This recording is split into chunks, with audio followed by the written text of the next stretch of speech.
Are you tired of monthly subscriptions eating up your budget? Here are 5 paid Android apps you can swap for amazing free ones right now. First up, ditch that expensive photo editor. Snapseed, made by Google, gives you pro-level tools like healing, curves, and selective adjustments, all for free. Next, instead of paying for a fancy weather app, try Google Weather.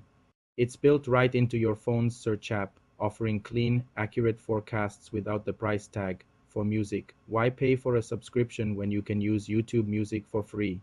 You can listen to millions of songs with just a few ads. Need a password manager? Forget the monthly fees. Bitwarden offers a robust, secure, and free way to manage all your passwords across devices. Finally, for note-taking, replace paid options with Google Keep. It's simple, syncs everywhere, and is perfect for quick notes and reminders. Start saving money today. For more tips like this, make sure to like and subscribe.